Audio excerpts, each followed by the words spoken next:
ಈ ಕಿಡಿಗೇಡಿಗಳಂತ ಅಲ್ಲ ರೀ, ಅವರು ರಾಕ್ಷಸರೇ. ಅವರ ಮನಸ್ಥಿತಿನೇ ಹಾಗೆ. ಕಿಡಿಗೇಡಿಗಳು ಯಾವುದೋ ಒಂದು ಕಿಡಿಗೇಡಿತನ ಮಾಡೋದು ಬೇರೆ, ರಾಕ್ಷಸರೇ ಅವರು. ನಾಳೆ ಮದ್ದೂರು ಪಟ್ಟಣ ಬಂದ್ಗೆ ಕರೆ ಕೊಟ್ಟಿದ್ದಾರೆ. ಸ್ವಯಂ ಘೋಷಿತ ಮದ್ದೂರು ಬಂದ್ಗೆ ಕರೆಯನ್ನ ನೀಡಲಾಗಿದೆ. ಈಗ ಹಿಂದೂ ಮುಖಂಡರಿಂದ ಈಗ ಬಂದ್ಗೆ ತೀರ್ಮಾನವನ್ನ ಕೈಗೊಂಡಿದ್ದಾರೆ. ಇವೆಲ್ಲಿಂದನೂ ಬಂದು ಮಾಡುವಂತ ಕೆಲಸ. ಬುಧವಾರ ಡಿಜೆ ಸಮೇತ ಸಾಮೂಹಿಕ ಗಣೇಶ ವಿಸರ್ಜನೆಗೆ ನಿರ್ಧಾರ ಮಾಡಿದ್ದಾರೆ. ಮಾಡಿ ಏನು ದೊಡ್ಡದಾಗತ್ತೆ ಅದರಲ್ಲಿ, ಉಳಿದಿದ್ದಕ್ಕೆಲ್ಲ ಹಾಕ್ಕೊಂಡು ಕೂಗಕ್ಕಾಗತ್ತಂತೆ. ಆದರೆ ಡಿಜೆ ಹಾಕಿದ ತಕ್ಷಣ ಸಮಸ್ಯೆ ಆಗತ್ತಂತೆ. ಅದು ಯಾವ ರೀತಿಯಲ್ಲಿ ಮಾನಸಿಕತೆ ಪೊಲೀಸರದ್ದು, ಯಾವ ರೀತಿಯಾದಂಥ ಮನಸ್ಥಿತಿ ಸರ್ಕಾರದ್ದು. ಡಿಜೆ ಹಾಕಿದರೆ ಶಬ್ದ ಮಾಲಿನ್ಯ ಆಗಿಬಿಡುತ್ತಂತೆ. ಏನು ಶಬ್ದ ಮಾಲಿನ್ಯ ಆಗುತ್ತೆ ನಿಮಗೆ ಮಣ್ಣು? ಹಾಗಿದ್ದಾಗ ಬೆಳಗ್ಗೆ 5ವರೆಗೆ ಆ ಮಧ್ಯಾಹ್ನ ಸಂಜೆ ರಾತ್ರಿ ಎಲ್ಲ ಇರ್ತಾವಲ್ಲ, ಅವುಗಳನ್ನು ಬಂದ್ ಮಾಡಿ ನೋಡೋಣ. ಚೆನ್ನಾಗಿದೆ, ನಿಮ್ಗೆ ಇಷ್ಟ ಬಂದ ರೀತಿಯಲ್ಲಿ ವರ್ತಿಸೋಕೆ. ಹೇಗೆ ಕಡಿವಾಣ ಹಾಕಬೇಕು, ಯಾವ ರೀತಿ ಕಡಿವಾಣ ಹಾಕಬೇಕು ಅನ್ನುವಂಥ ಯೋಚನೆ ಈ ಸರ್ಕಾರಕ್ಕಿದ್ದಂಗೆ ಕಾಣಿಸ್ತಾ ಇದೆ. ಅದಕ್ಕೋಸ್ಕರ ಈ ರೀತಿಯಾದಂಥ ಯೋಚನೆಗಳು, ಮಾನಸಿಕತೆಗಳು. ಹೇಳೋದಿದ್ರೆ ಎರಡು ಕಡೆನೂ ಹೇಳಬೇಕು ಸರಿತ್ನಂಗೆ ಬುದ್ಧಿಯನ್ನು.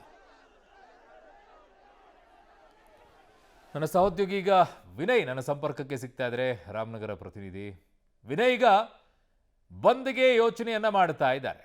ಅಂದ್ರೆ ಡಿಜೆಗೆ ಏನು ಬ್ಯಾನ್ ಮಾಡಿದ್ರ ಅಲ್ಲಿ? ಏನ್ ಕತೆ ಅಲ್ಲಿ? ನಿಷೇಧವನ್ನ ಹೇರಿದ್ರ ಡಿಜೆಗೆ?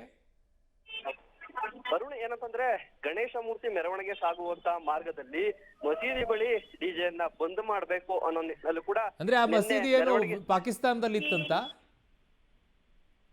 ಖಂಡಿತವಾಗ್ಲೂ ಈ ಪ್ರಶ್ನೆ ಉದ್ಭವ ಆಗುತ್ತೆ. ಯಾಕಂದ್ರೆ ಅರುಣ್, ನಿನ್ನೆ ಅವರು ಮಸೀದಿ ಬಳಿ ಡಿಜೆ ಆಫ್ ಮಾಡಿ ಮೆರವಣಿಗೆ ಬಂದ್ರು ಕೂಡ ಕಲ್ಲು ತೂರಾಟ ನಡೆದಿರುವಂತದ್ದು. ಇದು ಎಂಥ ಮನಸ್ಥಿತಿ ಅನ್ನೋದ್ರ ಬಗ್ಗೆ ಕೂಡ ಸಾಕಷ್ಟು ಪ್ರಶ್ನೆ ಆಗ್ತಾ ಇರುವಂತದ್ದು. ಇದೇ ಕಾರಣಕ್ಕೆ ಇವತ್ತು ದೊಡ್ಡ ಮಟ್ಟದಲ್ಲಿ ಹಿಂದೂ ಪರ ಸಂಘಟನೆಗಳು ಇವತ್ತು ಪ್ರತಿಭಟನೆಯನ್ನ ನಡೆಸ್ತಾ ಇರುವಂತದ್ದು.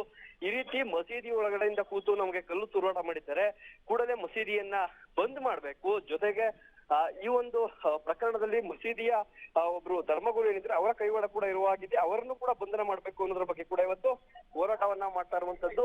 ನಾಳೆ ಸ್ವಯಂ ಘೋಷಿತವಾಗಿ ಮದ್ದೂರು ಪಟ್ಟಣಕ್ಕೆ ಬಂದ್ಗೆ ಕರೆಯನ್ನ ನೀಡಿರುವಂತದ್ದು. ಜೊತೆಗೆ ನಾಳಿದ್ದು ಸಾಮೂಹಿಕ ಗಣೇಶ ವಿಸರ್ಜನೆಗೂ ಕೂಡ ಈಗಾಗಲೇ ಸಿದ್ಧತೆಯನ್ನ ಮಾಡ್ಕೊಳ್ತಿದ್ದಾರೆ. ಅಂದ್ರೆ ಡಿಜೆ ಸಮೇತವಾಗಿ ಸಾಮೂಹಿಕ ಗಣೇಶ ವಿಸರ್ಜನೆಯನ್ನೇ ಮಾಡ್ತೇವೆ, ತಾಲೂಕಿನಲ್ಲಿ ಎಲ್ಲೆಲ್ಲಿ ಗಣೇಶ ಮೂರ್ತಿಗಳಿವೆ ಎಲ್ಲವನ್ನೂ ಕೂಡ ತಂದು ಮದ್ದೂರು ಪಟ್ಟಣಾದ್ಯಂತ ಒಂದು ಮೆರವಣಿಗೆ ಮಾಡಿ ಬಳಿಕ ಅದನ್ನ ವಿಸರ್ಜನೆ ಮಾಡ್ತೇವೆ ಅಂತ ಚಾಲೆಂಜ್ ಮಾಡಿರುವಂತದ್ದು. ಆ ನಿಟ್ಟಿನಲ್ಲಿ ಹಿಂದೂಪರ ಸಂಘಟನೆಗಳೆಲ್ಲವೂ ಕೂಡ ಅದಕ್ಕೆ ಬೇಕಾದಂತ ಸಿದ್ಧತೆಯನ್ನ ಮಾಡ್ಕೊಳ್ತಾ ಇರುವಂತದ್ದು. ಅರುಣ್, ಓಕೆ ವಿನಯ್, ನಿಮ್ಮೆಲ್ಲ ಮಾಹಿತಿಗೆ ಧನ್ಯವಾದಗಳು.